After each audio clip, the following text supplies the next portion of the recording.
Assalamualaikum warahmatullahi wabarakatuh. Sebelumnya, perkenalkan nama saya Wisty Nur Muslimah dengan NIM 205211213 dari Program Studi Manajemen Bisnis Syariah kelas 1F MBS. Di sini saya akan mempresentasikan dasar-dasar ekonomi Islam guna memenuhi tugas ujian akhir semester. Langsung saja. Materi pertama, pengertian ekonomi Islam. Ekonomi Islam atau ekonomi syariah yaitu suatu ilmu pengetahuan yang di dalamnya mempelajari tentang masalah-masalah ekonomi masyarakat yang berbasis Islam dan didasari 4 pengetahuan yaitu Al-Quran, Sunnah, Ijma, dan Qiyas. Maka dari itu, masyarakat akan dikendalikan bagaimana cara memenuhi kebutuhan dan menggunakannya sesuai dengan ajaran Islam. Beberapa ahli mendefinisikan ekonomi sebagai berikut. Menurut Muhammad Abdul Manan, ekonomi Islam adalah sebuah cabang ilmu pengetahuan sosial yang mempengaruhi mengenai masalah-masalah ekonomi masyarakat yang diangkat dari nilai-nilai Islam. Muhammad Abdul Manan mengatakan bahwa ekonomi Islam merupakan bagian dari suatu tata kehidupan lengkap yang didasarkan pada 4 bagian nyata dari pengetahuan, yaitu Al-Quran, Sunnah, Ijma, dan Qiyas. Menurut Hasanus Zaman, ekonomi Islam merupakan pengetahuan aplikasi dan aturan syariah yang mencegah ketidakadilan dalam permintaan dan pembuangan sumber daya material untuk memberikan kepuasan kepada masyarakat atau manusia. Menurut Mozarkaf juga mengungkapkan bahwa ekonomi Islam adalah bagian dari ilmu ekonomi yang mempunyai sifat interdisipliner. Dalam arti kajian ekonomi Islam ini tidak dapat berdiri sendiri, tetapi perlu penguasaan yang baik dan mendalam terhadap ilmu-ilmu syariah dan ilmu pendukungnya. Bagi yang lintas keilmuan termasuk di dalamnya terhadap ilmu-ilmu yang berfungsi sebagai tool of analysis seperti matematika, statistik, logika, dan usul fikih. Berikutnya jenis-jenis dan perbedaan pemahaman teori ekonomi. Macam-macam sistem ekonomi. 1. Sistem ekonomi tradisional. Sistem ekonomi tradisional yaitu suatu sistem dalam organisasi kehidupan ekonomi berdasarkan kebiasaan, tradisi masyarakat secara turun-temurun yang mengandalkan faktor produksi apa adanya. Dalam sistem ekonomi tradisional terdapat kelebihan dan kekurangan. Kelebihan dari sistem tradisional adalah adanya semangat kekeluargaan dan kejujuran dari setiap individu dalam memenuhi kebutuhan hidupnya. Yang pertama, kegiatan perekonomian berjalan atas dasar kejujuran karena tujuan untuk pemenuhan kebutuhan hidup bukan untuk mencari keuntungan. Kedua, hubungan antara individu di masyarakat masih sangat kuat dan saling tolong-menolong. 3. Tidak terdapat kesenjangan ekonomi antara yang miskin dan yang kaya karena pendapatan cenderung merata. 4. Tidak terdapat inflasi, pengangguran, dan masalah lain yang terdapat pada sistem lainnya. 5. Pemerintah berperan sebagai pengawas sehingga tidak terjadi monopoli oleh pihak pemerintah. Kekurangannya, tidak semua kebutuhan masyarakat dapat terpenuhi dengan baik karena mengandalkan hasil alam. Belum ada nilai standar dalam transaksi tukar-menukar suatu barang, perkembangan dan pertumbuhan ekonomi sangat lambat, kualitas barang cenderung rendah dan sulit berkembang karena tingkat persaingan dalam pasar sangat rendah. Sebuah perubahan dianggap baik sehingga pola pikir masyarakat tidak berkembang. Sistem ekonomi komando. Sistem ekonomi terpusat adalah sistem di mana pemerintah memiliki kekuasaan yang dominan pada pengaturan kegiatan ekonomi. Penguasaan dilakukan melalui pembatasan-pembatasan terhadap kegiatan ekonomi yang dikerjakan oleh anggota masyarakat. Negara yang menganut sistem terpusat antara Rusia, RRC, dan negara-negara Eropa Timur atau bekas negara Uni Soviet. Kelebihan dari sistem ekonomi komando yaitu dapat mengurangi pengangguran karena pemerintah memegang kendali penuh terhadap semua faktor produksi. Yang kedua, tanggung jawab perekonomian pada pemerintah, sehingga pemerintah akan terus berinovasi agar ekonomi negara tetap stabil.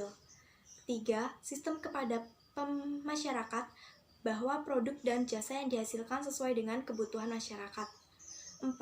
Mudah mengendalikan harga dan pemerataan. 5. Inflasi mudah dikendalikan. 6. Kondisi pasar dalam negeri akan berjalan dengan lancar. Kekurangannya, mobilisasi yang cepat membuat sistem ini dapat menyebabkan kurangnya kebutuhan masyarakat, karena produksi yang dihasilkan tidak selalu didasarkan atas permintaan masyarakat. Dan penjahatan sering menjadi kebutuhan dan solusi. Ini akan menghambat inovasi dari masyarakat. Sistem ekonomi liberal atau kapitalis. Sistem ekonomi berdasarkan kebebasan seluas-luasnya bagi seluruh masyarakat dalam kegiatan perekonomian, tanpa adanya campur tangan daripada pemerintah. Landasan dari sistem perekonomian ini bertujuan secara umum untuk mencari keuntungan pribadi tanpa adanya pihak lain yang perlu dipertimbangkan. Kelebihan dari sistem ekonomi liberal yaitu pertama, sistem perorangan atau perusahaan memiliki kebebasan dan mempunyai hak untuk memiliki kekayaan dan sumber daya produksi pribadi atau tidak dibatasi. Kedua, inisiatif dan kreativitas dapat dikembangkan. Tiga, tidak selalu berdasar pada prinsip ekonomi sehingga efisien dan efektivitas tinggi. 4. Kebebasan dalam memproduksikan produk atau jasa menyebabkan persaingan antar produsen atau perusahaan untuk menghasilkan barang yang bermutu. Kekurangannya, kebebasan pasar menyebabkan persaingan untuk merebut pasar. Hal ini menimbulkan terbentuknya monopoli, kolusi usaha, dan konglomerasi, sehingga mengancam pengusaha yang lemah. 2. Mendorong semakin terlihatnya kesenjangan antara golongan ekonomi kuat dengan ekonomi lemah. Perekonomian mudah menghadapi ketidakstabilan. Yang keempat, sistem ekonomi campuran. Sistem ekonomi campuran adalah suatu sistem ekonomi yang di satu sisi pemerintah memberikan kebebasan kepada masyarakat untuk berusaha melakukan kegiatan ekonomi. Akan tetapi, di sisi lain, pemerintah memiliki campur tangan dalam perekonomian dengan tujuan menghindari penguasaan secara penuh dari segolongan masyarakat pada sumber daya ekonomi. Kelebihan dari sistem ekonomi campuran: 1. Setiap hak individu akan diakui. 2. Penetapan harga dalam perekonomian akan terkendali. 3. Sektor ekonomi diarahkan untuk kepentingan masyarakat. 4. Terdapat sebuah kebebasan dalam usaha. 5. Kestabilan ekonomi terjamin.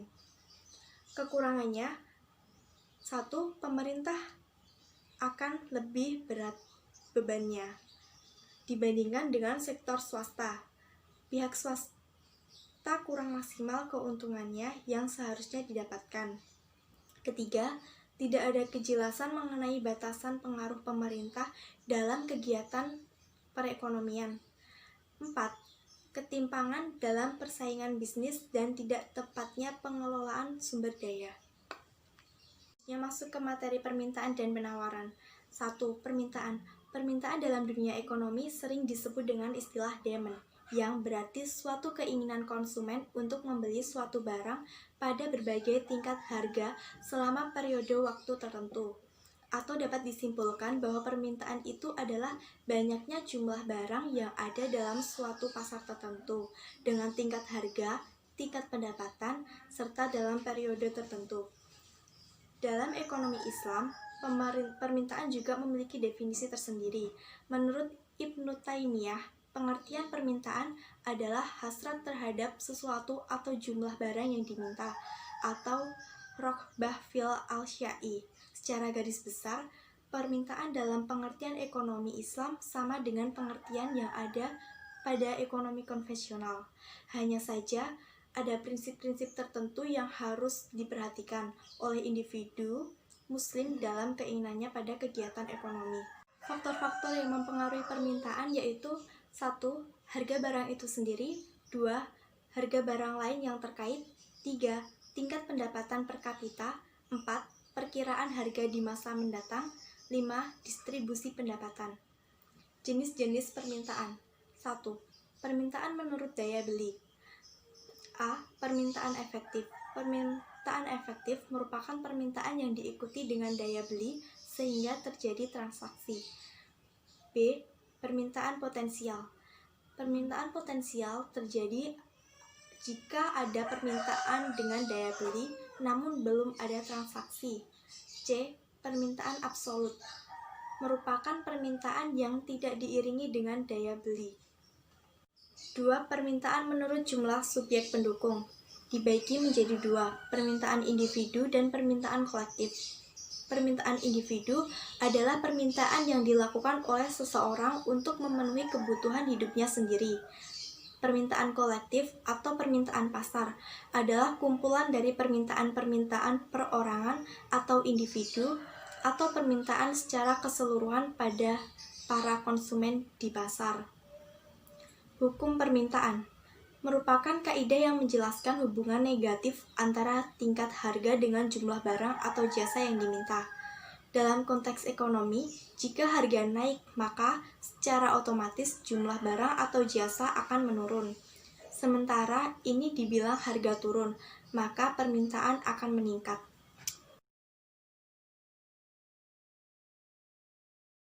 2. Penawaran. Penawaran adalah jumlah barang atau jasa yang tersedia dan dapat dijual oleh penjual pada berbagai tingkat harga dan pada waktu tertentu.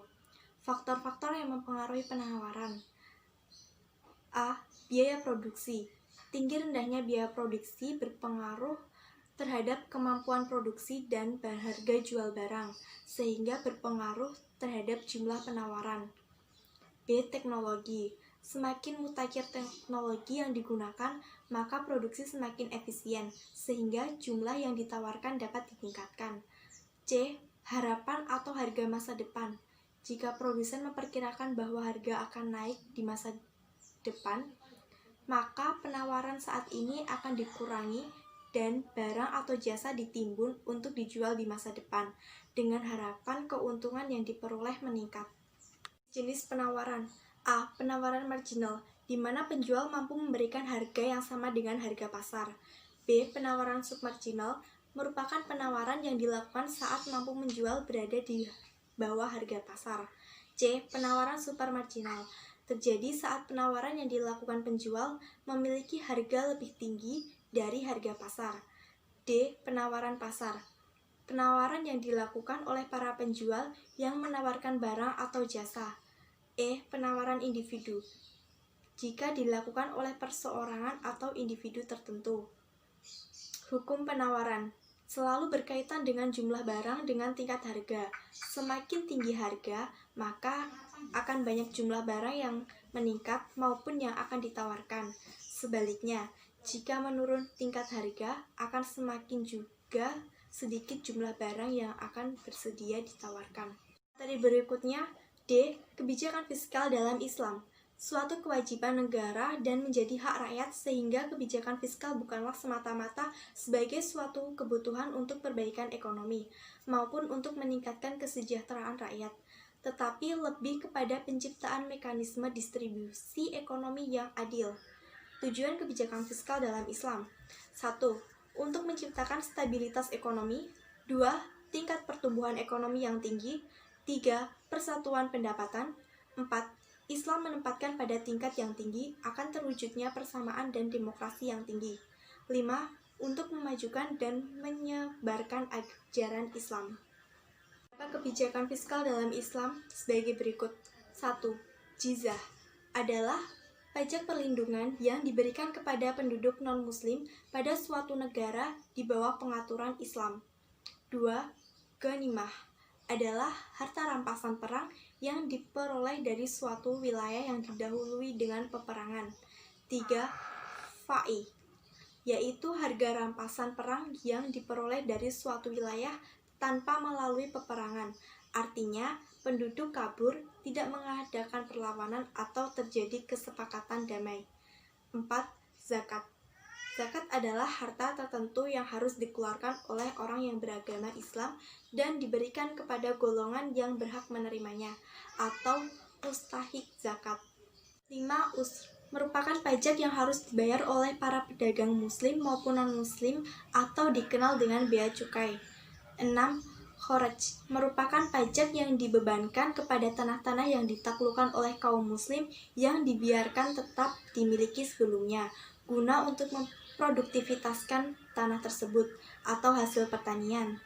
7. Nawaib merupakan pajak yang dibebankan kepada orang kaya muslim dikarenakan negara kekurangan dana akibat perang yang panjang dan menghabiskan kas negara. 8. Amwal fahlah berasal dari harta kaum muslim yang meninggal tanpa ahli waris atau berasal dari barang-barang seorang muslim yang meninggalkan negerinya. Sekian materi yang dapat saya sampaikan tentang materi dasar-dasar ekonomi Islam. Bila ada kurangnya, saya mohon maaf sebesar-besarnya. Wassalamualaikum warahmatullahi wabarakatuh.